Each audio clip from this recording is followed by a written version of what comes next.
പേവിഷബാധയും അതിനെ തുടർന്നിട്ടുള്ള മരണങ്ങളും നമ്മുടെ നാട്ടിൽ വീണ്ടും സവിശേഷമായിട്ടുള്ള ചർച്ചാ വിഷയമായിരിക്കുകയാണ്. ഈ സമയത്ത് ഇതുമായിട്ട് ബന്ധപ്പെട്ട് നമ്മൾ അറിഞ്ഞിരിക്കേണ്ട പൂർണ്ണമായിട്ടും പേവിഷബാധയുടെ ആയിട്ട് ബന്ധപ്പെട്ട വിവരങ്ങൾ നൽകാനായിട്ടാണ് ശ്രമിക്കുന്നത്.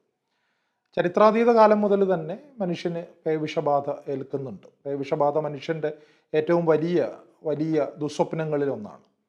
നമ്മളുടെ തന്നെ ചരിത്രം പരിശോധിച്ച് കഴിഞ്ഞാൽ നമ്മുടെ പ്രാചീന കവിത്രയങ്ങളിൽ ഒരാളായിരുന്ന കുഞ്ചൻ നമ്പ്യാർ തിരുവനന്തപുരത്ത് വെച്ചിട്ട് പേവിഷബാധയേറ്റാണ് മരിക്കുന്നത് എന്നുള്ള ചില സൂചനകൾ ചില ചരിത്ര രേഖകളിലൊക്കെ കാണാനായിട്ട് കഴിയും.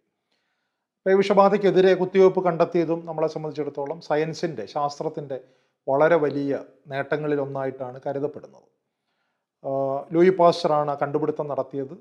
ജോസഫ് മീസ്റ്റർ എന്ന് പറയുന്ന 9 വയസ്സുള്ള കുട്ടിയിൽ ആ കുട്ടിക്ക് തെരുവുനായയുടെ പേ പിടിച്ച തെരുവുനായകളുടെ ഗുരുതരമായിട്ടുള്ള ആക്രമണത്തിന് ഇരയാവുകയും ആ സമയത്ത് നിലനിന്നിരുന്ന ചികിത്സകൾ നൽകാൻ തീർച്ചയായിട്ടും ആ സമയത്ത് നിലനിന്നിരുന്ന ചികിത്സ എന്ന് പറയുമ്പോൾ ഈ കടിയേറ്റ ഭാഗം ചൂടുള്ള ഇരുമ്പ് കമ്പികൾ കൊണ്ട് പഴുപ്പിച്ച് ആ ഭാഗം റിമൂവ് ചെയ്യുക, മാറ്റുക. ആ സമയത്താണെങ്കിൽ അനസ്തീസിയ പോലെയുള്ള സങ്കേതങ്ങളൊന്നും തന്നെ ഇല്ല. എന്നിട്ട് പോലും മിക്ക ആളുകളും പേവിഷബാധയ്ക്ക് മരിച്ചു പോകുന്നതായിട്ടാണ് കാണുന്നത്. ആ സമയത്ത് ലൂയി പാസ്റ്റർ താൻ വികസിപ്പിച്ചു കൊണ്ടിരുന്ന പേവിഷബാധയുടെ വാക്സിൻ ഈ കുഞ്ഞിൽ കുത്തിവെക്കുകയും ആ കുട്ടി പൂർണ്ണ സുഖം പ്രാപിക്കുകയും, അതായത് ഈ പേവിഷബാധയിൽ നിന്നും ബാധ ഏൽക്കാതെ രക്ഷപ്പെടുകയും ചെയ്തു എന്നുള്ളത് കൊണ്ടാണ് നമ്മൾ പേവിഷബാധയ്ക്കെതിരെയുള്ള വാക്സിൻ, ഇത് മനുഷ്യൻ്റെ ജീവനെ രക്ഷിക്കാൻ ശാസ്ത്രം ഉണ്ടാക്കിയിട്ടുള്ള ഏറ്റവും പ്രധാനപ്പെട്ട സങ്കേതങ്ങളിൽ ഒന്നാണ് എന്ന് കരുതപ്പെടുന്നത്.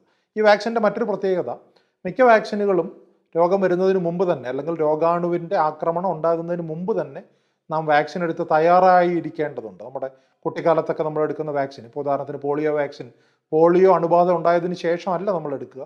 കുട്ടിക്കാലത്ത് നേരത്തെ തന്നെ പോളിയോ വാക്സിൻ എടുത്ത് നാം തയ്യാറായിട്ടിരിക്കണം. അത് അങ്ങനെയാണെന്നുണ്ടെങ്കിൽ നമ്മളെ പോളിയോ വൈറസ് ബാധിക്കാനുള്ള സാധ്യതയില്ല. പക്ഷേ പേവിഷബാധയുടെ കാര്യം ഒട്ട് വിഭിന്നമാണ്.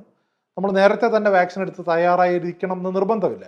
നേരത്തെ തന്നെ വാക്സിൻ എടുത്ത് തയ്യാറായിരിക്കുന്നതിൽ തെറ്റൊന്നുമില്ല, പക്ഷേ എങ്കിലും നിർബന്ധമില്ല.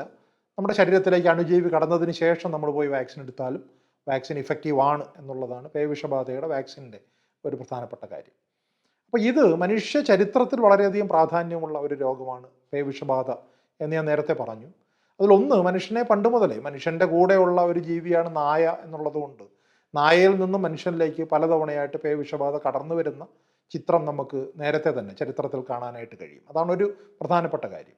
മറ്റൊന്ന്, പേവിഷബാധ ഏൽക്കുന്ന ആളുകൾക്കുണ്ടാകുന്ന അതിദാരുണമായിട്ടുള്ള മരണത്തിൻ്റെ ഗുണനിലവാരം പരിശോധിച്ച് കഴിഞ്ഞാൽ ഏറ്റവും മോശം ഗുണനിലവാരമുള്ള മരണങ്ങളിൽ ഒന്നാണ് പേവിഷബാധ എന്ന് കാണാനായിട്ട് കഴിയും. കാരണം പേവിഷബാധ ഏറ്റ ആളുകൾ, മിക്ക ആളുകളും അവർ അത്രത്തോളം ഭാഗ്യമുള്ളവരല്ലെങ്കിൽ അവർ ഏതാണ്ട് ജീവിതത്തിൻ്റെ അവസാന സമയം വരെ അവർ പൂർണ്ണ ബോധത്തോടുകൂടി അവരുടെ അവസ്ഥ അവർ തന്നെ കണ്ടറിയുന്ന ഒരു രീതിയിൽ കാര്യങ്ങൾ പോവുകയും വളരെ ഗുരുതരമായിട്ടുള്ള, പ്രത്യേകിച്ചും ശബ്ദ വീചികളും ഈ പറയുന്ന വെളിച്ചവും കാറ്റും ഒരു സെൻസേഷനും നമുക്ക് സഹിക്കാൻ കഴിയാത്ത രീതിയിലേക്ക് നമ്മുടെ കോശങ്ങൾ അല്ലെങ്കിൽ നാഡീകോശങ്ങൾ പെരുമാറുകയൊക്കെ ചെയ്യുന്ന ഭ്രാന്തമായ ഒരു അവസ്ഥയിലൂടെ കടന്നുപോയി മരണത്തിലേക്ക് എത്തുകയും ചെയ്യാനുള്ള സാധ്യതയുണ്ട്. അപ്പോൾ അതിദാരുണമായിട്ടുള്ള ഒരു മരണമാണ് പേവിഷബാധ ഏൽക്കുന്ന ആളുകളെ കാത്തിരിക്കുന്നത് എന്നുള്ളതുകൊണ്ട് ഇപ്പോൾ അതുമായിട്ട് ബന്ധപ്പെട്ട ആധുനിക ചികിത്സാ സംവിധാനങ്ങളൊക്കെ ഉണ്ട്.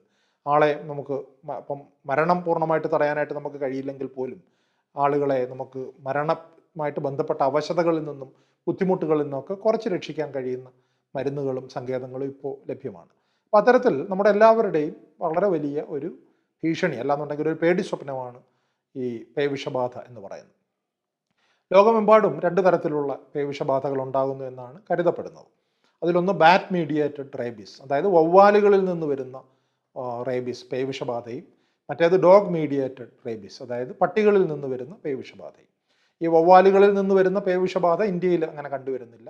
യൂറോപ്പിൻ്റെ ചില ഭാഗങ്ങളിലും ലാറ്റിൻ അമേരിക്കയിലും ഒക്കെ ഈ വാമ്പയർ ബാറ്റ്സ് എന്ന് പറയുന്ന മൃഗങ്ങളുടെ സസ്തിനികളുടെ ചോര കുടിക്കുന്ന വവ്വാലുകൾ വഴിയായിട്ട് റേബീസ് വരുന്നതായിട്ട് കാണപ്പെടുന്നുണ്ട്.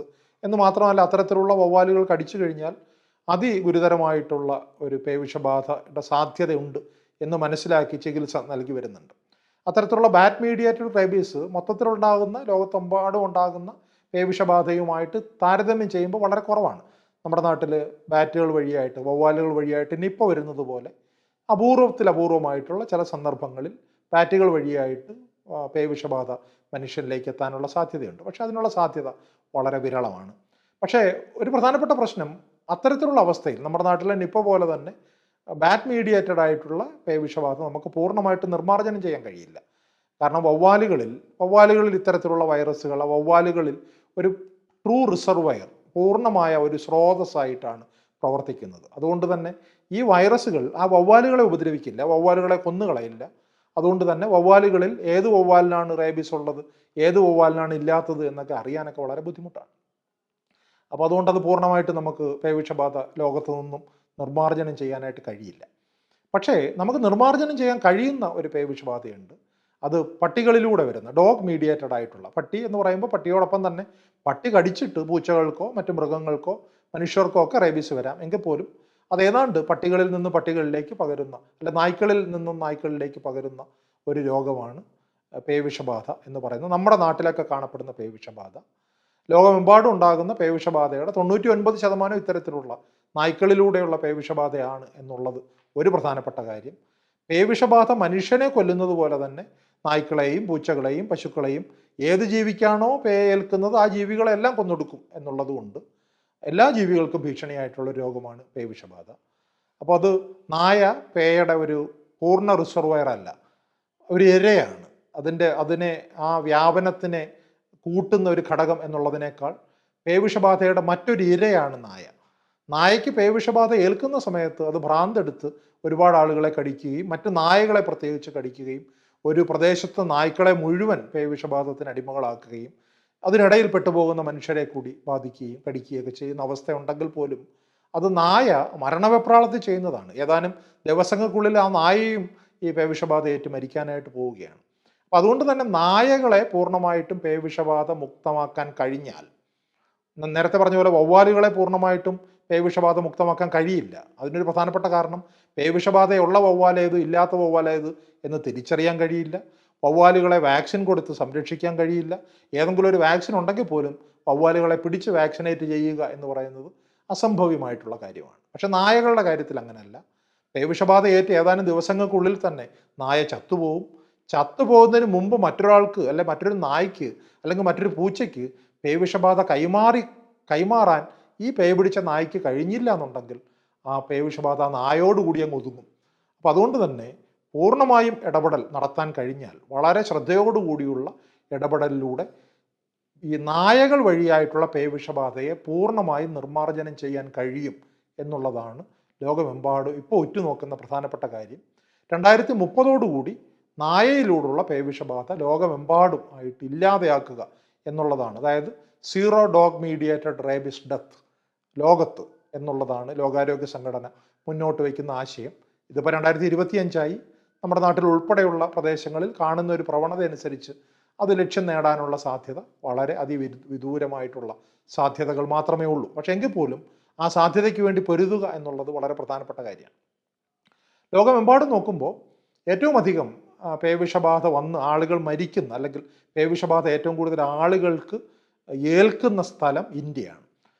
ഇന്ത്യയിൽ പേവിഷബാധ ഏൽക്കുന്ന ആളുകളുടെ എണ്ണം അതിൻ്റെ മോഡലിംഗ് കണക്കുകൾ അനുസരിച്ച് ഏതാണ്ട് ഒരു 10,000-ന് മുകളിൽ വരാനാണ് സാധ്യത. നേരത്തെ അതിലും വളരെ കൂടിയ നമ്പറുകളാണ് പറഞ്ഞുകൊണ്ടിരുന്നത്. പക്ഷേ വളരെ റീസെൻ്റ് ആയിട്ട് നാഷണൽ ഇൻസ്റ്റിറ്റ്യൂട്ട് ഓഫ് എപ്പിഡമിയോളജി അതിനെ സംബന്ധിച്ചിട്ടുള്ള പഠനങ്ങൾ നടത്തിയിട്ടുണ്ട്. അതിലൊരു 10,000-ഓളം മരണങ്ങളെങ്കിലും ഒരു വർഷം പേവിഷബാധ ഏറ്റ് ഇന്ത്യയിൽ നടക്കുന്നുണ്ട് എന്ന് വേണം വിചാരിക്കാൻ. കേരളത്തിൽ കഴിഞ്ഞ കുറച്ച് വർഷങ്ങളായിട്ട് പേവിഷബാധയുടെ എണ്ണം വർദ്ധിച്ചു വരുന്ന ഒരു സാഹചര്യമുണ്ട്. പക്ഷെ എങ്കിൽ പോലും ഒരു വർഷം ഏതാണ്ട് 25-30 മരണങ്ങളാണ് പരമാവധി ഉണ്ടാവുക. അപ്പോൾ ഇന്ത്യയിൽ നടക്കുന്ന മരണങ്ങളുമായിട്ട് താരതമ്യം ചെയ്യുമ്പോൾ കേരളത്തിൽ പേവിഷബാധ വന്ന് മരിക്കാനുള്ള സാധ്യത വളരെ വളരെ കുറവാണ്. പക്ഷെ എങ്കിൽ പോലും ഇന്ത്യയിൽ തന്നെ ഏറ്റവും കുറച്ച് പേവിഷബാധ പോപ്പുലേഷൻ പ്രൊപ്പോർഷനായിട്ട് നമ്മൾ നോക്കുമ്പോൾ, ജനസംഖ്യ ആനുപാതികമായിട്ട് നോക്കുമ്പോൾ ഇന്ത്യയിൽ തന്നെ ഏറ്റവും കുറച്ച് പേവിഷബാധ ഏൽക്കുന്ന സംസ്ഥാനങ്ങളിലൊന്നും കേരളമാണ്. കേരളമല്ല ഇന്ത്യയിൽ ഏറ്റവും കുറച്ച് പേവിഷബാധ ഏൽക്കുന്ന സംസ്ഥാനം, അത് ഗോവയാണ്. അവിടെ നടന്നിട്ടുള്ള കാര്യങ്ങളെപ്പറ്റി നമുക്ക് ഈ പേവിഷബാധയെ എങ്ങനെ പ്രതിരോധിക്കാം എന്നുള്ള ചർച്ചയിൽ നമുക്ക് കണ്ടെത്താനായിട്ട്, അല്ലെങ്കിൽ ആ ഒരു ചർച്ചയിലേക്ക് നമുക്ക് കടക്കാനായിട്ട് കഴിയും. പേവിഷബാധ പ്രതിരോധിക്കുന്നത് നമ്മൾ പല ഘട്ടങ്ങളിലൂടെ മാത്രമേ പേവിഷബാധയെ പ്രതിരോധിക്കാനായിട്ട് കഴിയൂ. എത്ര നായ വേണമെങ്കിലും സമൂഹത്തിൽ നാട്ടിലുണ്ടായിക്കോട്ടെ, എത്ര നായകൾ വേണമെങ്കിലും കടിച്ചോട്ടെ, എത്ര നായകൾക്ക് വേണമെങ്കിലും പേ ഉണ്ടായിക്കോട്ടെ എന്ന് വിചാരിച്ച് നമുക്ക് കുത്തിവയ്പ്പിലൂടെ മാത്രം പേവിഷബാധയെ പലപ്പോഴും നമുക്ക് നിയന്ത്രിക്കാനായിട്ട് കഴിയില്ല. കാരണം കുത്തിവയ്പ്പ് 100% ഫലിക്കണമെന്നില്ല. 99.9% കുത്തിവയ്പ്പ് ഫലിക്കും. പക്ഷെ 100% ഫലിക്കണമെന്നില്ല. അതിന് പല പല കാരണങ്ങളുണ്ട്, നമുക്കതിലേക്കും വരാം. അതിനുള്ള സാധ്യത, ഇപ്പോൾ ആകെ പേവിഷബാധ ഏൽക്കാൻ സാധ്യതയുള്ള 1000 ആളുകൾ മാത്രമേ ഒരു സമൂഹത്തിൽ എത്തുന്നുള്ളൂ എന്നെങ്കിൽ 99.99% ഫലപ്രദമായിട്ടുള്ള ഈ കുത്തിവയ്പ്പിന് മാത്രം ഏതാണ്ട് 1000 പേരെയും സംരക്ഷിക്കാനായിട്ട് കഴിയും. പക്ഷേ പേവിഷബാധ ഏൽക്കാൻ കഴിയുന്ന 10,000 പേരാണ് വരുന്നതെങ്കിൽ ചിലപ്പോൾ പേവിഷബാധയ്ക്ക് മരണപ്പെടാനുള്ള സാധ്യതയുള്ള 1-2 പേരുണ്ടാകും.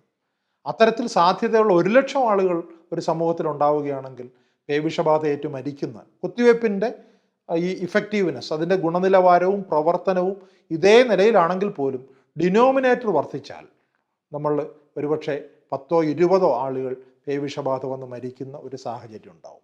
അപ്പം അതായത് കുത്തിവയ്പ്പിലൂടെ മാത്രം 100% പേവിഷബാധ തടയാനായിട്ട് കഴിയില്ല. അതിനൊരു കാരണം, ഈ കടിയേൽക്കുന്ന എല്ലാ ആളുകളും കുത്തിവയ്പ്പ് എടുക്കാൻ എത്തണമെന്നില്ല. രണ്ടാമത്, വളരെ അപൂർവമായിട്ടൊക്കെ ചിലപ്പോൾ കുത്തിവയ്പ്പുകൾ പരാജയപ്പെട്ടു പോകാം. കുത്തിവയ്പ്പ് എടുത്തിട്ടുള്ള ആളുകൾക്ക് വേണമെങ്കിലും പേവിഷബാധ വരുന്ന സാഹചര്യങ്ങൾ ഉണ്ടാകാം എന്നുള്ളതും. അപ്പം അതുകൊണ്ട് തന്നെ എല്ലാ രീതിയിലും പ്രവർത്തിച്ചുകൊണ്ട് മാത്രമേ, കഴിയുന്നത്ര പ്രവർത്തിച്ചുകൊണ്ട് മാത്രമേ നമുക്ക് ഈ രോഗത്തിനെ തടയാനായിട്ട് കഴിയുള്ളൂ. അപ്പോൾ ഏതൊക്കെ രീതിയിലാണ് നമുക്കിത് പ്രവർത്തിക്കാനായിട്ട് കഴിയുക? ഒന്ന്, പേവിഷബാധ കുറയ്ക്കണമെങ്കിൽ പരമാവധി പേവിഷബാധയ്ക്ക് കാരണമായിട്ടുള്ള കടികൾ കുറയ്ക്കണം എന്നുള്ളതാണ്. കടികൾ ഏൽക്കുന്നത് പരമാവധി കുറയ്ക്കുക. സ്വാഭാവികമായിട്ടും കടികൾ ഏൽക്കുന്നത് പരമാവധി കുറയ്ക്കണമെങ്കിൽ പരമാവധി തെരുവ് നായ്ക്കളുടെ ശല്യം കുറയേണ്ടതായിട്ടുണ്ട്. അല്ലാതെ നമ്മുടെ നാട്ടിൽ ഉണ്ടാകുന്ന വേസ്റ്റ്, അതായത് ഭക്ഷണ വേസ്റ്റ് മുഴുവൻ തെരുവിലേക്ക് പൊയ്ക്കോട്ടെ, അത് കഴിച്ച് എത്രത്തോളം തെരുവ് നായകൾ ഉണ്ടാകുന്നു അത്രയും തെരുവ് നായകൾ ഉണ്ടായിക്കോട്ടെ എന്ന് വിചാരിച്ചാൽ തീർച്ചയായിട്ടും തെരുവ് നായകളുടെ എണ്ണം വളരെയധികം വർദ്ധിക്കുകയും അത് ബാധിക്കാൻ സാധ്യതയുള്ള ആളുകളുടെ എണ്ണം, പ്രത്യേകിച്ചും പേവിഷബാധ വന്ന് മരിക്കുന്നത് സമൂഹത്തിൻ്റെ ഉയർത്തട്ടിലുള്ള ആളുകളല്ല. ഇവൻ പട്ടികടി ഏൽക്കുന്നത് പോലും സമൂഹത്തിലെ ഉന്നത ശ്രേണിയിലുള്ള ആൾക്കാരല്ല, പാവപ്പെട്ടവരെയാണ് കൂടുതൽ പട്ടി കടിക്കുക. പട്ടി കടിക്കണമെങ്കിൽ നമ്മൾ നിരത്തിലൂടെ ഇറങ്ങി നടക്കണം. കാറിൽ യാത്ര ചെയ്യുന്ന ആളുകളെയും ഓഫീസിൽ വർക്ക് ചെയ്യുന്ന ആൾക്കാരെയും പട്ടി കടിക്കാനുള്ള സാധ്യത നിരത്തിലൂടെ നടക്കുന്ന സ്കൂൾ കുട്ടികളുമായിട്ട് താരതമ്യം ചെയ്യുമ്പോൾ, അല്ലാന്നുണ്ടെങ്കിൽ മറ്റ് സാധാരണ ആളുകളുമായിട്ട് താരതമ്യം ചെയ്യുമ്പോൾ വളരെ വളരെ കുറവാണ്. കുട്ടികളാണ് നമ്മുടെ നാട്ടിൽ പലപ്പോഴും പട്ടികടിക്ക് ഇരയാകുന്നത് മാത്രമല്ല, പട്ടികടി ബാധിച്ച് മരണം സംഭവിക്കുന്നതും വളരെ കൂടുതൽ കുട്ടികൾക്കാണ് എന്നുള്ളതും പേവിഷബാധയുടെ സാധ്യത അല്ലെങ്കിൽ ഇതിൻ്റെ പ്രാധാന്യം വർദ്ധിപ്പിക്കുന്ന പ്രധാനപ്പെട്ട ഘടകമാണ്. ഒന്ന്, ഏത് രീതിയിലാണ് നമ്മുടെ നാട്ടിലുള്ള നായ്ക്കളുടെ എണ്ണം കുറച്ചു കൊണ്ടുവരാൻ കഴിയുക എന്നുള്ള ചിന്തയിൽ നിന്നാണ് പേവിഷബാധ കുറയ്ക്കുന്നതിനെ പറ്റിയിട്ടുള്ള ചിന്ത ആരംഭിക്കേണ്ടത്. അല്ലാതെ ഈ ചിന്ത വാക്സിനിൽ നിന്നല്ല ആരംഭിക്കേണ്ടത്. കാരണം വാക്സിൻ പേവിഷബാധ തടയാനുള്ള 5-6 സ്റ്റെപ്പ് ഉള്ളതിൽ അവസാന സ്റ്റെപ്പാണ്. ആദ്യ സ്റ്റെപ്പുകളെ പറ്റി ചിന്തിക്കുമ്പോൾ കോവിഡിന് ശേഷം കേരളത്തിൽ വളരെ വ്യാപകമായിട്ട് നായ്ശല്യം വർദ്ധിച്ചിട്ടുണ്ട് എന്ന് കാണാനായിട്ട് കഴിയും. കഴിഞ്ഞ കുറേ വർഷങ്ങളായിട്ട് ഓരോ വർഷം കഴിയുമ്പോഴും ദശലക്ഷക്കണക്കിന് നായ കടികൾ വർദ്ധിച്ചുകൊണ്ടേയിരിക്കുന്നു. ഏതാണ്ട് ഇപ്പോൾ കേരളത്തിൽ ഏതാണ്ട് 1 വർഷം 1.5 ലക്ഷം നായ് കടികൾക്കാണ് ചികിത്സ തേടുന്നത് തന്നെ. ഇതിൻ്റെ എണ്ണം കുറയ്ക്കാതെ, ഡിനോമിനേറ്റർ കുറയ്ക്കാതെ, അല്ലെങ്കിൽ ഛേദത്തിൽ വരുന്ന എണ്ണം കുറയ്ക്കാതെ നമുക്ക് അംശത്തിൽ വരുന്ന പ്രൊപ്പോർഷൻസിന്, അതായത് 1% എന്ന് പറയുന്നത് 100 പേരിൽ 1 ആണെങ്കിൽ അതേ 1% 1000 പേരിൽ 10ഉം 10,000 പേരിൽ 100ഉം 1,00,000 പേരിൽ 1000ഉമാണ്. അപ്പം 99% ആളുകളെയും സംരക്ഷിച്ചാൽ പോലും എണ്ണം കൂടിക്കഴിഞ്ഞാൽ, ഡിനോമിനേറ്റർ കൂടിക്കഴിഞ്ഞാൽ തീർച്ചയായിട്ടും ഇത്തരത്തിലുള്ള പ്രശ്നങ്ങൾ ഉണ്ടാകാനുള്ള സാധ്യതയുണ്ട്. അപ്പം അതുകൊണ്ട് നായ്ക്കളുടെ എണ്ണം കുറയ്ക്കുക എന്നുള്ളതാണ് ഏറ്റവും പ്രധാനപ്പെട്ട കാര്യം. നായ്ക്കളുടെ എണ്ണം കുറയ്ക്കാൻ വേണ്ടിയിട്ട് നമുക്കുള്ള മുന്നിലുള്ള ഒരു പോംവഴി നായ്ക്കളുടെ എണ്ണം ഭക്ഷണവുമായിട്ട് ബന്ധപ്പെട്ടതാണ് എന്നുള്ളതാണ്. നായ്ക്കൾ പൊതുവെ സീസണലായിട്ട് ബ്രീഡ് ചെയ്യുന്ന ഒരു അനിമലാണ്. പൊതുവെ നമ്മളെപ്പോഴും പറയാറുണ്ട് കന്നിമാസത്തിലാണ് നായ്ക്കൾ കൂടുതൽ ഇണചേരുന്നത്. പക്ഷെ നമ്മുടെ നാട്ടിൽ അങ്ങനെയല്ല. ഏത് സമയവും നമ്മുടെ നാട്ടിൽ നായ്ക്കുട്ടികൾ ഉണ്ടാകുന്നതും തെരുവിൽ പോലും നായ്ക്കുട്ടികൾ ഏത് സമയത്തും ഉണ്ടാകുന്നത് നമുക്ക് കാണാനായിട്ട് കഴിയും. കാരണം ഭക്ഷണ ലഭ്യത കൂടിക്കഴിഞ്ഞാൽ വളരെ കൂടുതൽ അതിൻ്റെ ഫെർട്ടിലിറ്റി വളരെയധികം വർദ്ധിക്കുകയും കൂടുതൽ നായ്ക്കുട്ടികൾ എല്ലാ വർഷവും ഉണ്ടായിക്കൊണ്ടിരിക്കുകയും ചെയ്യും. നമ്മുടെ നാട്ടിൽ ഒരുപക്ഷെ നായ്ക്കളുടെ എണ്ണം നിയന്ത്രിക്കുന്ന ഏറ്റവും പ്രധാനപ്പെട്ട ഘടകം മോട്ടോർ വാഹനങ്ങളാണ് എന്ന് കാണാവുന്നതാണ്. നമ്മുടെ നാട്ടിലെ ശരാശരി നായ്ക്കളുടെ എണ്ണം ഏതാണ്ട് ഒരു 2.5-3 വയസ്സിൽ കൂടുതൽ ഉണ്ടാകില്ല എന്നും കരുതപ്പെടുന്നുണ്ട്. അതിനു മുമ്പ് തന്നെ മോട്ടോർ വാഹനങ്ങളിൽപ്പെട്ട് അവ ചത്തുപോകുന്നുണ്ട്. അപ്പോൾ നമ്മുടെ നാട്ടിലെ തെരുവ് നായ്ക്കളെ സ്നേഹിക്കുന്ന ആളുകൾ പലപ്പോഴും മോട്ടോർ വാഹനങ്ങൾക്ക് അടിപ്പെട്ട് അതിദാരുണമായി മരിക്കുന്ന നായകളെ പറ്റി അത്ര കൺസേൺഡ് അല്ല. അപ്പോൾ നായകൾക്ക് ഭക്ഷണം കൊടുക്കുക, നായകളുടെ എണ്ണം വർദ്ധിപ്പിക്കുക, അതിൽ ഒരു നല്ലൊരു ശതമാനം മോട്ടോർ വാഹനങ്ങളുടെ അടിയിൽപ്പെട്ട് ചത്തുപോയിക്കോട്ടെ എന്ന് വിചാരിക്കുന്ന രീതിയിലാണ് നമ്മുടെ നാട്ടിലെ ആളുകളുടെ ചിന്ത പോകുന്നത്. ഭക്ഷണ ലഭ്യത കുറയ്ക്കുന്നതിലൂടെ നായകൾ ചത്തുപോവില്ല. കാരണം നായകൾക്ക് വളരെ കുറച്ച് ഭക്ഷണം മതിയാവും. അതിന് ആവശ്യമായിട്ടുള്ള ഭക്ഷണങ്ങൾ അതിന് ഏതെങ്കിലും രീതിയിൽ കണ്ടെത്താനായിട്ട് കഴിയും. ഭക്ഷണ ലഭ്യത കുറഞ്ഞാൽ ഏറ്റവും ആദ്യം സംഭവിക്കുക നായകളുടെ പ്രത്യുൽപാദന ശേഷി കുറയുകയും നായകളുടെ എണ്ണം കുറയുകയും ചെയ്യും എന്നുള്ളതാണ്. അപ്പോൾ അതുകൊണ്ട് തന്നെ വേസ്റ്റുകൾ വഴിയായിട്ടുള്ള ഭക്ഷണ ലഭ്യതയിൽ ഇടപെടുക അല്ലെങ്കിൽ വേസ്റ്റിൽ ഇടപെടുക എന്നുള്ളതാണ് ഏറ്റവും പ്രധാനമായും നായകളുടെ എണ്ണം കുറയ്ക്കുന്നതിൽ നമുക്ക് ചെയ്യാൻ കഴിയുന്ന കാര്യം. മറ്റൊരു പ്രധാനപ്പെട്ട കാര്യം ഈ പറഞ്ഞ പോലെ ABC എന്ന് പറഞ്ഞാൽ അനിമൽ ബർത്ത് കൺട്രോൾ എന്നുള്ളതിൻ്റെ ചുരുക്കെഴുത്താണ്. അതായത് നായ്കളെ നമ്മൾ പിടിച്ച് അവയെ വന്ധ്യീകരിക്കുകയും അതോടൊപ്പം തന്നെ വാക്സിനേറ്റ് ചെയ്യുകയും ചെയ്യുന്ന പ്രവർത്തനമാണ് ABC എന്ന് പറയുന്നത്. ABC നടത്തുന്നതിൽ പലതരത്തിലുള്ള പ്രശ്നങ്ങൾ നമ്മുടെ സമൂഹത്തിലുണ്ട്. ഒന്ന്, നായകളെ പിടിക്കണം. നായകളെ പിടിക്കുമ്പോൾ തീർച്ചയായിട്ടും ഓടിക്കളയാനുള്ള സാധ്യതയുണ്ട്. പലപ്പോഴും കൂടുതൽ പ്രത്യുൽപാദന ക്ഷമതയുള്ള നായ്ക്കളെ പിടിക്കാനും ബുദ്ധിമുട്ടാണ്, പ്രത്യേകിച്ച് ആൺനായ്ക്കളെ. നമ്മൾ ആൽഫ മെയിൽ എന്നൊക്കെ പറയുന്ന ഒരു കൂട്ടത്തിൽ ഒരു കൂട്ടം നായ്ക്കൂട്ടത്തിൽ ഒരുപക്ഷെ എല്ലാ പെൺനായകളുമായിട്ട് ഇണചേരുന്നത് ഒരൊറ്റ ആൺനായ ആയിരിക്കാൻ സാധ്യതയുണ്ട്. ആ നായയെ കിട്ടാനായിരിക്കും ഏറ്റവും ബുദ്ധിമുട്ട്. കാരണം ആ നായയുടെ കൂട്ടം തന്നെ ആ ഒരു പ്രധാന നായയെ സംരക്ഷിക്കാൻ വേണ്ടിയിട്ടായിരിക്കും. അപ്പോൾ അതുകൊണ്ട് തന്നെ ആൺനായകളേക്കാൾ പ്രാധാന്യം പെൺനായകളുടെ ഈ വന്ധ്യംകരണമാണ്. കാരണം എത്ര ആൺനായയെ നമ്മൾ വന്ധ്യംകരിച്ചാലും ഒരു ആൺനായ വിചാരിച്ചാൽ തന്നെ ഒരുപാട് പെൺനായ്ക്കളെ ഗർഭിണികളാക്കാൻ കഴിയും. മറിച്ച് പെൺനായകളുടെ എണ്ണം കുറച്ചാൽ തീർച്ചയായിട്ടും വംശവർദ്ധനവ് കുറയും. പക്ഷേ നമ്മൾ പലപ്പോഴും കിട്ടുന്ന നായകളെ വന്ധ്യംകരിക്കാൻ മാത്രമേ നമുക്ക് കഴിയുള്ളൂ. ആൺനായകളെ വന്ധ്യംകരിക്കുക എന്നുള്ളത് താരതമ്യേന എളുപ്പമാണ്. നമ്മൾ പലപ്പോഴും ഇത്തരം കാര്യങ്ങളിൽ ഈ മൃഗ സംരക്ഷണവുമായിട്ട് ബന്ധപ്പെട്ട് നായ്ക്കളുടെ വന്ധ്യംകരണമാണെങ്കിലും നായ്ക്കളുടെ വാക്സിനേഷൻ ആണെങ്കിലും, വാക്സിനേഷനെ പറ്റി പറയുമ്പോൾ എപ്പോഴും നമ്മൾ വീട്ടുനായ്ക്കളുടെ വാക്സിനേഷൻ നമ്മൾ പൂർണ്ണമായിട്ട് നടത്തും. പക്ഷേ തെരുവ് നായ്ക്കളുടെ വാക്സിനേഷൻ എന്ന് പറയുമ്പോൾ അത് വളരെ ബുദ്ധിമുട്ടാണ്. പക്ഷെ ബുദ്ധിമുട്ടുള്ള കാര്യങ്ങളിലൂടെ മാത്രമേ ബുദ്ധിമുട്ടുള്ള ടാസ്കുകൾ അല്ലെങ്കിൽ ടാർഗറ്റുകൾ നമുക്ക് അച്ചീവ് ചെയ്യാൻ കഴിയുള്ളൂ. ഞാൻ പലപ്പോഴും ഓർക്കുന്ന ഒരു പ്രധാനപ്പെട്ട കഥ ഈ ഹോജ നസറുദ്ദീൻ്റെ ഒരു കഥയുണ്ട്. ഹോജ നസറുദ്ദീൻ ഒരാൾ നോക്കിയപ്പോൾ ഹോജ നസറുദ്ദീൻ വഴിവിളക്കിന് താഴെ എന്തോ തിരഞ്ഞുകൊണ്ടിരിക്കുന്നു. അപ്പോൾ ചോദിച്ചു, എന്താ പറ്റിയെന്ന് ചോദിച്ചപ്പോൾ എൻ്റെ വാച്ച് നഷ്ടപ്പെട്ടു പോയി, അത് തിരയുകയാണ്. അപ്പോൾ മറ്റേയാൾ ചോദിച്ചു, വാച്ച് ഇവിടെയാണോ നഷ്ടപ്പെട്ടത്? അപ്പോൾ അയാൾ പറഞ്ഞല്ല, നസറുദ്ദീൻ പറയുന്നത് വാച്ച് കുറച്ച് അപ്പുറത്ത് മാറിയിട്ടാണ് നഷ്ടപ്പെട്ടത്, പക്ഷെ അവിടെ ഭയങ്കര ഇരുട്ടാണ്, ഇവിടെ നല്ല വെളിച്ചമുണ്ട്, അതുകൊണ്ട് ഇവിടെ വന്ന് തിരയുകയാണ് എന്ന് പറഞ്ഞതുപോലെയാണ് നമ്മുടെ നാട്ടിലെ പല പ്രവർത്തനങ്ങളും. നായകളുടെ വന്ധ്യംകരണം ഏറ്റവും കൂടുതൽ ഇഫക്റ്റീവ് ആവുന്നത് പെൺനായ്ക്കളെ വന്ധ്യംകരിക്കുമ്പോഴാണ്. പക്ഷെ വന്ധ്യംകരണം കൂടുതൽ പലപ്പോഴും നടക്കുന്നത് ആൺനായ്ക്കളെയാണ്. കാരണം വന്ധ്യംകരിക്കാൻ എളുപ്പമാണ്. മറ്റൊന്ന്, നായകളെ വാക്സിനേഷനിലൂടെ സംരക്ഷിക്കാൻ കഴിയുന്നത് പലപ്പോഴും കാരണം പേവിഷബാധ ഏറ്റവും കൂടുതൽ ഏൽക്കുന്നതും ഏറ്റവും കൂടുതൽ വ്യാപിക്കുന്നതും തെരുവുനായകളിലൂടെയാണ്. ഒരു തെരുവുനായ പേ പിടിക്കുമ്പോൾ ആ തെരുവിലുള്ള എല്ലാ നായകളെയും പേവിഷബാധ ഏൽപ്പിക്കാൻ ആ നായ്ക്ക് കഴിയും. പക്ഷെ ഒരു നായ തെരുവുനായ്ക്ക് പേ പിടിച്ചാൽ ആ പ്രദേശത്തുള്ള വളർത്തുനായ്ക്കളെ കൂടുതലൊന്നും ബാധിക്കാൻ, കാരണം വളർത്തുനായ്ക്കൾ പലപ്പോഴും കൂടുകൾക്കുള്ളിലായിരിക്കും. അതുകൊണ്ട് തന്നെ വളർത്തുനായകളുടെ വാക്സിനേഷനേക്കാൾ വളരെ വളരെ പ്രാധാന്യമുള്ളതാണ് തെരുവുനായകളുടെ വാക്സിനേഷൻ. പക്ഷെ നമ്മുടെ സർക്കാർ അല്ലെങ്കിൽ നമ്മുടെ സംവിധാനങ്ങൾ പൂർണ്ണമായിട്ടും ഏതാണ്ട് വളർത്തുനായകളുടെ വാക്സിനേഷൻ്റെ പിന്നാലെയാണ്. കാരണം എന്താ, അത് വളരെ എളുപ്പമാണ്. ഉടമസ്ഥൻ തന്നെ കൊണ്ടുവന്ന് വാക്സിനേറ്റ് ചെയ്യിച്ചോളും. തെരുവുനായകളെയാണെങ്കിൽ നമ്മൾ തന്നെ പോയി പിടിക്കണം, അതിന് നമ്മുടെ സംവിധാനങ്ങൾ ആവശ്യമാണ്. ഇത്തരത്തിൽ ഹോജ നസറുദ്ദീൻ്റെ കഥ പറഞ്ഞതുപോലെ എളുപ്പമുള്ള കാര്യങ്ങൾ ചെയ്യുകയും ബുദ്ധിമുട്ടുള്ള അതേസമയം കൂടുതൽ പ്രാധാന്യമുള്ള കാര്യങ്ങൾ ചെയ്യാതിരിക്കുകയും ചെയ്യുക എന്നുള്ളത് ഈ ഒരു കാര്യത്തിൽ നടക്കുന്നുണ്ട് എന്നുള്ളത് നമ്മൾ മനസ്സിലാക്കേണ്ടതായിട്ടുണ്ട്. ABC ആയിട്ട് ബന്ധപ്പെട്ട മറ്റനവധി ചലഞ്ചസ് ഉണ്ട്. ABC എന്ന് പറയുമ്പോൾ പ്രത്യേകിച്ച് പെൺനായ്ക്കളുടെ ഈ വന്ധ്യംകരണ ശസ്ത്രക്രിയ കുറച്ചുകൂടെ സങ്കീർണമാണ്. കാരണം അതിൻ്റെ യൂട്രസ് അതിൻ്റെ അബ്ഡമനകത്ത് വയറിനകത്താണ് ഇരിക്കുന്നത്. വയറ് കീറിയിട്ടുള്ള സർജറി വേണ്ടിവരും. സർജറി ചെയ്യുന്ന ഏജൻസിക്ക് ഒട്ടേറെ മാനദണ്ഡങ്ങളുണ്ട്. ആ മാനദണ്ഡങ്ങൾ പാലിക്കേണ്ടതായിട്ടുണ്ട്. ഇത്തരത്തിൽ ശേഖരിക്കുന്ന ഈ വന്ധ്യംകരിച്ച നായകളെ അതിന് മുറിവുണങ്ങിയതിന് ശേഷം ഏതാണ്ട് ഒരു 3-4 ദിവസം അതിനെ കൃത്യമായിട്ട് പാർപ്പിച്ചതിന് ശേഷം മാത്രമേ തെരുവിലേക്ക് തിരിച്ചു വിടാൻ കഴിയുള്ളൂ. അപ്പോൾ പാർപ്പിക്കുന്നതിനാവശ്യമായിട്ടുള്ള ഷെൽട്ടറുകൾ പ്രത്യേകിച്ചും തദ്ദേശ സ്വയംഭരണ സംവിധാനങ്ങൾക്ക് ഒരുക്കാൻ വളരെ ബുദ്ധിമുട്ടാണ്. അതോടൊപ്പം തന്നെ നായകളെ തിരിച്ച് തെരുവിലേക്ക് വിടുന്ന സമയത്ത് ആളുകൾ വീണ്ടും നായകയെ തിരിച്ചു കൊണ്ടുവിടുന്നു എന്നൊക്കെ പറഞ്ഞിട്ട് ബഹളം ഉണ്ടാക്കാനുള്ള സാധ്യതയുണ്ട്. അതുമായിട്ട് ബന്ധപ്പെട്ട് ഒട്ടനവധി നിയമങ്ങൾ നിലനിൽക്കുന്നുണ്ട്. നിയമങ്ങളെ ബഹുമാനിച്ചുകൊണ്ട് മാത്രമേ നമുക്ക് ഈ പ്രവർത്തനങ്ങൾ നടത്താനായിട്ട് കഴിയുള്ളൂ. അത്തരത്തിലുള്ള ഒട്ടേറെ പ്രശ്നങ്ങൾ നായകളുടെ വന്ധ്യംകരണവുമായിട്ട് ബന്ധപ്പെട്ടുണ്ട്. അതേസമയം തന്നെ നായകളുടെ ഭക്ഷണ ലഭ്യത തീർച്ചയായിട്ടും നമ്മൾ ഇടപെടേണ്ടതായിട്ടുണ്ട്.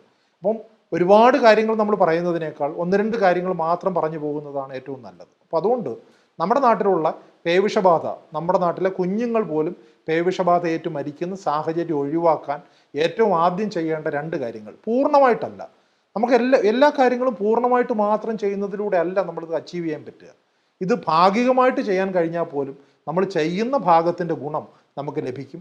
എന്നുള്ളതുകൊണ്ട് കഴിയുന്നത്ര നിരത്തുകളിൽ, ഒരു നിരത്തിൽ നിന്നും നായ ശല്യം കുറയ്ക്കാനുള്ള ഏറ്റവും പ്രധാനപ്പെട്ട മാർഗം ആ നിരത്തിൽ ലഭിക്കുന്ന ഭക്ഷണത്തിൽ കുറയ്ക്കുക എന്നുള്ളതാണ്. ഭക്ഷണം ഇല്ലാതായി കഴിഞ്ഞാൽ തീർച്ചയായിട്ടും ആ നായകൾ അവിടെ നിൽക്കില്ല.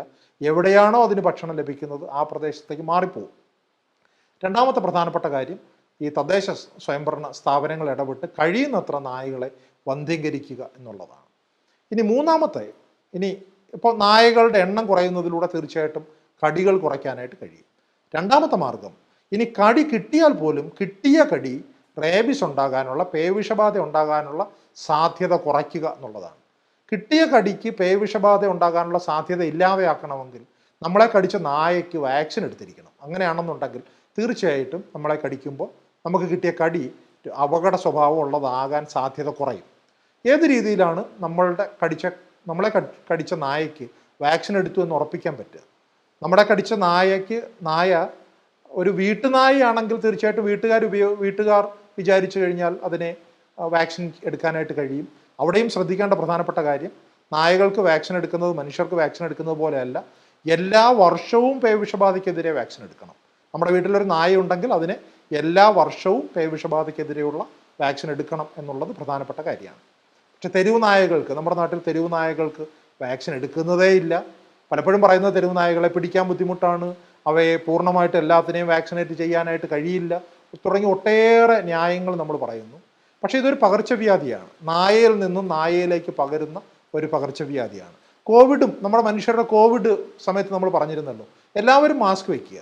എല്ലാവരും മാസ്ക് വയ്ക്കുക എന്ന് വെച്ചാൽ 100% ആൾക്കാരും ചിലപ്പോൾ മാസ്ക് വയ്ക്കണമെന്നില്ല. പക്ഷേ 50% ആൾക്കാരെങ്കിലും മാസ്ക് വെച്ചാൽ ആ 50% ആൾക്കാർ രോഗബാധയിൽ നിന്നും മാറി നിൽക്കുകയും രോഗവ്യാപനം അത്ര കണ്ട് കുറയുകയും ചെയ്യും. എന്ന് പറഞ്ഞതുപോലെ നമുക്ക് 10% നായകളെ മാത്രമേ കുത്തിവയ്പ്പ് എടുക്കാൻ കഴിയുന്നുള്ളൂ. തെരുവ് നായ്ക്കളിൽ വെറും 10% മാത്രമേ കുത്തിവയ്പ്പ് എടുക്കാൻ കഴിയുന്നുള്ളൂ എങ്കിൽ പോലും ആ 10% എങ്കിലും കുത്തിവെച്ചാൽ തീർച്ചയായിട്ടും രോഗവ്യാപന സാധ്യത അത്ര കണ്ട് കുറയും. അതിന് പ്രധാനപ്പെട്ട മാതൃക ഗോവയാണ്. ഗോവയിലെ തെരുവ് നായകളെ കഴിഞ്ഞ 7 വർഷമായിട്ട് അവർ വാക്സിനേറ്റ് ചെയ്യുന്നുണ്ട്. അവർ പിടികൂടുന്നു, വാക്സിനേറ്റ് ചെയ്യുന്നു. അവർ വാക്സിനേറ്റ് ചെയ്ത നായയെ തിരിച്ചറിയാൻ വേണ്ടി സ്പ്രേ പെയിൻറ് കൊണ്ട് അതിൻ്റെ ദേഹത്ത് ഒരു മാർക്ക് ഇടുന്നുണ്ട്. അത് കഴിഞ്ഞ 7 വർഷമായിട്ട് അവർ തുറന്നുകൊണ്ടിരിക്കുന്നുണ്ട്. ഓരോ വർഷവും അവർ വീണ്ടും വീണ്ടും വാക്സിനേറ്റ് ചെയ്യുന്നുണ്ട്. അതുകൊണ്ടുള്ള ഗുണം, കഴിഞ്ഞ കുറേ വർഷങ്ങളായിട്ട് ഗോവയിൽ, നമ്മുടെ നാട്ടിൽ അതേ വാക്സിനാണ് ഉപയോഗിക്കുന്നത്, അതേ ഇമ്മ്യൂണോഗ്ലോബുലിനാണ് ഉപയോഗിക്കുന്നത്. പക്ഷേ ഗോവയിൽ പേവിഷബാധ മരണങ്ങളില്ല. Vaccinate ചെയ്തിട്ടുള്ളവരിലും പേവിഷബാധ മരണങ്ങളില്ല, vaccinate ചെയ്യാത്തവരിലും പേവിഷബാധ മരണങ്ങളില്ല. കാരണം അവിടെ നായ്ക്കളിൽ, പ്രത്യേകിച്ചും തെരുവ് നായ്ക്കളിൽ വാക്സിനേറ്റ് ചെയ്യുന്നു എന്നുള്ളതാണ്. തീർച്ചയായിട്ടും നല്ല മാതൃകകൾ നമ്മൾ പിന്തുടരേണ്ടതാണ്. ഇത് തീർച്ചയായിട്ടും ഇതിനെപ്പറ്റി ചിന്തിക്കണം. ഗോവയിലുള്ളതുപോലെ തന്നെ നമ്മുടെ നാട്ടിലെ ദശലക്ഷക്കണക്കിന് നായകളെ ഒരുപക്ഷെ നമുക്ക് വാക്സിനേറ്റ് ചെയ്യാൻ കഴിയില്ല. കഴിയുന്നത്ര നായകളെ വാക്സിനേറ്റ് ചെയ്യുക. ഈ നേരത്തെ പറഞ്ഞ എണ്ണം പരമാവധി ഭക്ഷണ ലഭ്യതയിൽ ഊന്നി കുറയ്ക്കുകയും ചെയ്യുക. അപ്പം അതിലൂടെ തീർച്ചയായിട്ടും ഒരു പട്ടിക്കടിയിലൂടെ പേവിഷബാധ ഉണ്ടാകാനുള്ള സാധ്യത ഗണ്യമായിട്ട് കുറയ്ക്കാനായിട്ട് നമുക്ക് കഴിയും. അടുത്ത ഘട്ടമാണ്, ഇതൊക്കെ കഴിഞ്ഞാൽ പോലും ഒരുപക്ഷെ നമുക്ക് കടിയേറ്റ് കഴിഞ്ഞാൽ ഇത്തരത്തിൽ വാക്സിൻ ലഭിക്കാത്ത, ചിലപ്പോൾ വാക്സിൻ ഇഫക്റ്റീവ് ആകാത്ത ഒരു നായയുടെ ആണോ എന്ന് നമുക്കറിയാനായിട്ട് കഴിയില്ല. അപ്പോൾ അതുകൊണ്ട് തന്നെ നമ്മൾ വേണ്ട കാര്യങ്ങൾ ചെയ്യേണ്ടതായിട്ടുണ്ട്. നായ കടിക്കുമ്പോൾ ചെയ്യേണ്ടത് എന്ത് എന്നുള്ളത് എനിക്ക് തോന്നുന്നത് പൊതുസമൂഹത്തിൽ എല്ലാ ആൾക്കാർക്കും അറിയാം. പ്രധാനമായിട്ട് 3 കാര്യങ്ങളാണ്. ഒന്ന്, കടിയേറ്റ ഭാഗം, കടി എവിടെയെല്ലാം ഏറ്റിട്ടുണ്ടോ, കടി എന്ന് വെച്ചാൽ മാന്തൽ ഉൾപ്പെടെ, നായ എന്ന് പറയുമ്പോൾ നായ തന്നെ ആകണമെന്നില്ല, പൂച്ച ഉൾപ്പെടെയുള്ള മറ്റ് മൃഗങ്ങളാകാം, വന്യജീവികളാകാം, ഏത് മൃഗത്തിൻ്റെ സസ്തിനിയുടെ കടിയേറ്റാലും അല്ലെ മാന്തലേറ്റാലും ആ ഭാഗം നന്നായിട്ട് സോപ്പും വെള്ളവും ഉപയോഗിച്ച് 15 മുതൽ 20 മിനിറ്റ് വരെ കഴുകുക എന്നുള്ളതാണ്. വെള്ളം എന്ന് പറയുമ്പോൾ ഒഴുകുന്ന വെള്ളമാവുന്നതാണ് നല്ലത്. ഒഴുകുന്ന വെള്ളം എന്ന് വെച്ചാൽ ഒരു ടാപ്പ് തുറന്നു വിട്ട് കഴിഞ്ഞാൽ തീർച്ചയായിട്ടും ഒഴുകുന്ന വെള്ളം നമുക്ക് കിട്ടും. അല്ലാന്നുണ്ടെങ്കിൽ വളരെ വലിയൊരു ബക്കറ്റിൽ വെള്ളം എടുത്തിട്ട് ആ ഭാഗത്തേക്ക് ഒഴിച്ചുകൊണ്ടിരുന്നാൽ ഒഴുകുന്ന വെള്ളം കിട്ടും. തീർച്ചയായിട്ടും ഈ ആറ്റിലും പുഴയിലും ഒക്കെ ഉള്ള വെള്ളം ഒരുപക്ഷെ മുറിവിൽ സമ്പർക്കത്തിൽ വരുന്ന അത്ര നല്ലതായിരിക്കില്ല. എങ്കിൽ പോലും മറ്റു മാർഗങ്ങളുള്ള ഇല്ലാന്നുണ്ടെങ്കിൽ അത് വേണമെങ്കിൽ നമുക്ക് ഉപയോഗിക്കാം. ഒഴുകുന്ന വെള്ളത്തിൽ സോപ്പ് ഉപയോഗിച്ച് ആ ഭാഗം 15 മുതൽ 20 മിനിറ്റ് വരെ കഴുകുക എന്നുള്ളതാണ് ഒന്നാമത്തെ കാര്യം. അത് പറയാനുള്ള കാരണം, നമുക്ക് നായയുടെ കടി ഏത് സമയത്ത് എപ്പോഴാണ് ഏൽക്കുക എന്ന് പറയാൻ പറ്റില്ല. ഏറ്റ് കഴിഞ്ഞാൽ ഏറ്റവും ആദ്യം നമുക്ക് ലഭിക്കാൻ സാധ്യതയുള്ള ഒരു സാധനം സോപ്പും വെള്ളവുമാണ്. നമുക്ക് വേണമെങ്കിൽ ഉടൻ തന്നെ എടുത്ത് ആശുപത്രി കൊണ്ടുപോകാം. പക്ഷേ ആശുപത്രിയിൽ കൊണ്ടുപോകാൻ എടുക്കുന്ന കുറച്ച് സമയമുണ്ട്. ആ സമയത്തിനുള്ളിൽ ഈ പേവിഷബാധയ്ക്ക് കാരണമായിട്ടുള്ള വൈറസുകൾ നമ്മുടെ നാഡീ ഞരമ്പുകളിൽ നെർവ് ഫൈബേഴ്സിൽ പ്രവേശിക്കാനുള്ള സാധ്യതയുണ്ട്. നമ്മുടെ നെർവ് ഫൈബർ എന്ന് പറയുന്നത് നാഡീ ഞരമ്പുകൾ അല്ലെങ്കിൽ തലച്ചോറിൽ നിന്ന് വരുന്ന ചെറിയ നാരുകൾ പോലെയുള്ള ഞരമ്പുകളാണ്. ഒരുപക്ഷെ നമുക്ക് എല്ലാവർക്കും അറിയാം. അതുകൊണ്ടാണ് നമ്മൾ സ്പർശനം പോലെയുള്ള കാര്യങ്ങൾ അറിയുന്നതും നമ്മുടെ കൈകാലുകൾ നമുക്ക് അനക്കാൻ കഴിയുന്നതുമൊക്കെ തലച്ചോറിൽ നിന്നും സുഷുമ്ന നാഡിയിൽ നിന്നൊക്കെയുള്ള ചെറിയ നാഡീ ഞരമ്പുകൾ വഴിയായിട്ടാണ്. ഈ നാഡീ ഞരമ്പിലേക്കാണ് പലപ്പോഴും വൈറസ് കടന്നുകൂടുക. അതിന് പ്രധാനപ്പെട്ട കാരണം ഈ നാഡീ ഞരമ്പിൻ്റെ പുറം ഭാഗം ഷ്വാൻ കോശങ്ങൾ എന്ന് പറയുന്ന കോശങ്ങൾ കൊണ്ടാണ് ഉണ്ടാക്കിയിട്ടുള്ളത്. ആ ഭാഗത്ത് കൊളസ്ട്രോളിൻ്റെ അളവ് വളരെ കൂടുതലാണ്. കൊഴുപ്പിന് ഈ വൈറസിനോടുള്ള ഒരു അട്രാക്ഷൻ കാരണം ഈ വൈറസ് പെട്ടെന്ന് കൊഴുപ്പിനുള്ളിൽ കടന്നുകൂടുകയും അത് നാഡീ ഞരമ്പുകൾക്കുള്ളിലൂടെ അത് തലച്ചോറിനെ ലക്ഷ്യമാക്കി സുഷുമ്ന നാഡി വഴിയായിട്ട് പുറപ്പെടാൻ ആരംഭിക്കുകയും ചെയ്യും. അത് തടയാനുള്ള ഏറ്റവും പ്രധാനപ്പെട്ട മാർഗം സോപ്പ് ഉപയോഗിച്ച് കഴുകുക എന്നുള്ളതാണ്. കാരണം കടി കിട്ടിക്കഴിഞ്ഞാൽ 99.99% സമയങ്ങളിലും നേരിട്ട് നാഡീഞരമ്പിലായിരിക്കില്ല കടി കിട്ടുന്നത്. നമ്മളിപ്പോൾ തന്നെ ഇഞ്ചക്ഷൻ എടുക്കാറുണ്ടല്ലോ. നമ്മുടെ ശരീരത്തിൽ അസംഖ്യം നാഡീഞരമ്പുകളുണ്ട്. പക്ഷേ ഇഞ്ചക്ഷൻ എടുക്കുമ്പോൾ നാഡീഞരമ്പിൽ കൊള്ളുന്നതായിട്ട് നമ്മൾ കാണുന്നില്ല. എന്ന് പറഞ്ഞതുപോലെ കടി കിട്ടുമ്പോഴും മിക്കപ്പോഴും നാഡീഞരമ്പിലായിരിക്കില്ല കടി കിട്ടുന്നത്. ചുറ്റുമുള്ള മാംസപേശികളിലും അതോടൊപ്പം തന്നെ കണക്റ്റീവ് ടിഷ്യൂ നമ്മൾ പറയുന്ന തൊലി ഉൾപ്പെടെയുള്ള തൊലിക്കുള്ളിലുള്ള ഭാഗത്തുമൊക്കെ ആയിരിക്കും ഈ വൈറസ് ആ സമയത്ത് ഉണ്ടാവുക. ആ സമയം നന്നായിട്ട് സോപ്പും വെള്ളവും ഉപയോഗിച്ച് കഴുകാൻ കഴിഞ്ഞാൽ വൈറസിൻ്റെ സിംഹഭാഗവും ഈ സോപ്പിലൂടെയും വെള്ളത്തിലൂടെയും ഒഴുകിപ്പോകും. അപ്പോൾ അതുകൊണ്ട് തന്നെ നമ്മൾ പേടിക്കേണ്ട കാര്യമില്ല. പിന്നെ വളരെ കുറച്ച് വൈറസ് മാത്രമേ ആ ഭാഗത്ത് ഉണ്ടാവുകയുള്ളൂ.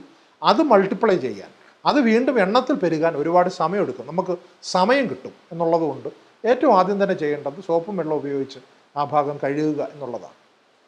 രണ്ടാമത്, ആശുപത്രിയിൽ എത്തിക്കഴിയുമ്പോൾ മുറിവ് കുറച്ച് മാരക സ്വഭാവമുള്ളതാണെങ്കിൽ, അതായത് നാഡീഞരമ്പുകൾക്കടുത്തേക്ക് ഈ ഉമിനീർ എത്തിക്കാണാൻ സാധ്യതയുള്ള തരത്തിലുള്ള മുറിവുകളാണെങ്കിൽ, ആ സാധ്യത എങ്ങനെ അറിയാൻ കഴിയും എന്ന് ചോദിച്ചു കഴിഞ്ഞാൽ, ബ്ലീഡിംഗ് ഉള്ള മുറിവുകളാണെങ്കിൽ, പ്രത്യേകിച്ചും ബ്ലഡ് വെസലുകൾ ഇരിക്കുന്നത് കുറച്ചുകൂടെ ശരീരത്തിൻ്റെ ഉള്ളിലാണ്.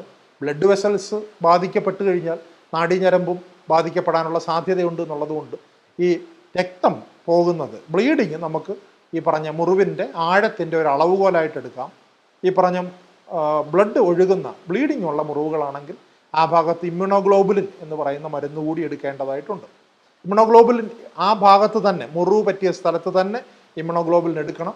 അതിൻ്റെ പ്രവർത്തനം ആ ഭാഗത്ത് പറ്റിയിരിക്കുന്ന സോപ്പും വെള്ളം ഉപയോഗിച്ച് കഴുകിക്കളയാൻ കഴിയാതെ പോയ വൈറസുകളെ നിർവീര്യമാക്കാൻ വേണ്ടി, അതായത് തീ കത്തുന്ന സമയത്ത് അതിന് മുകളിൽ വെള്ളം ഒഴിക്കുന്നത് പോലെ ആ വൈറസിനെ നിർവീര്യമാക്കാൻ വേണ്ടിയിട്ടാണ് നമ്മൾ ഇമ്മ്യൂണോഗ്ലോബുലിൻ ഉപയോഗിക്കുന്നത്.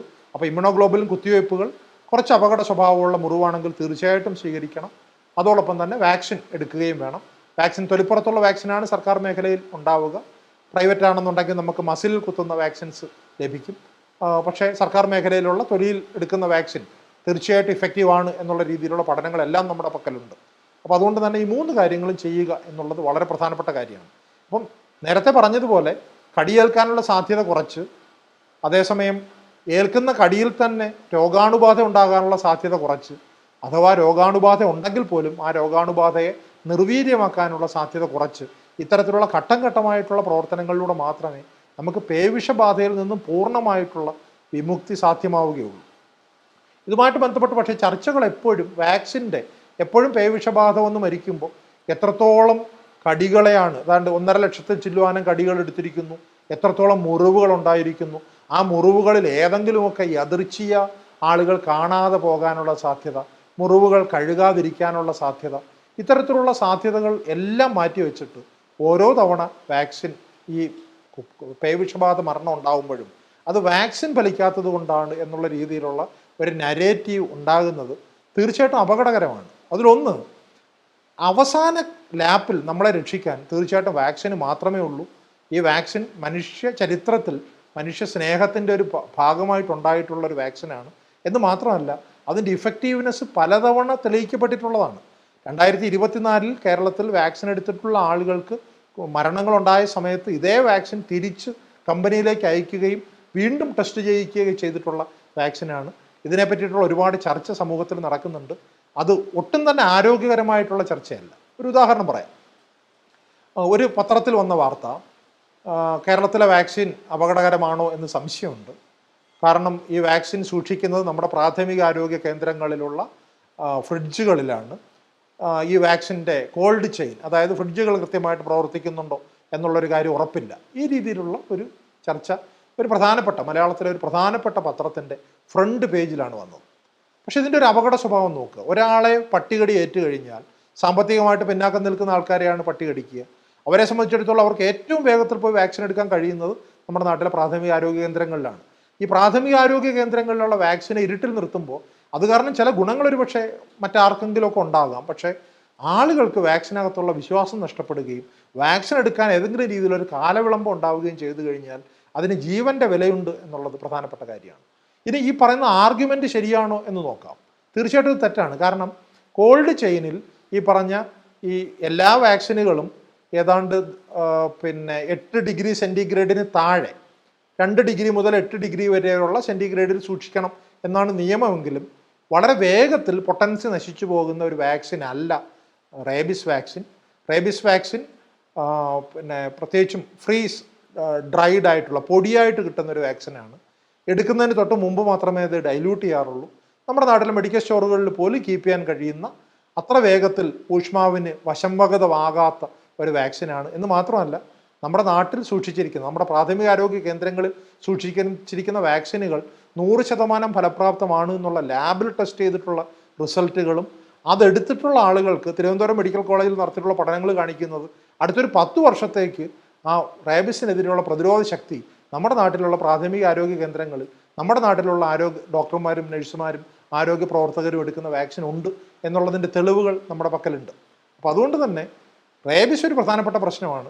അപ്പോൾ അതിനെ വാക്സിനെ ഇരുട്ടിൽ നിർത്താതെ വാക്സിൻ എന്ന് പറയുന്ന മാർഗത്തിനെ കൂടി ഉപയോഗിച്ച് മറ്റു മാർഗങ്ങളും കൂടി ഉപയോഗിച്ച് റേബിസ് എന്ന് പറയുന്ന പ്രശ്നത്തിനെ നേരിടാൻ ശ്രമിക്കുകയാണ് നമ്മൾ ചെയ്യേണ്ടത് എന്നുള്ളതാണ് പ്രധാനമായിട്ടും നമ്മൾ ഈ സമയത്ത് കാണേണ്ട വസ്തുത.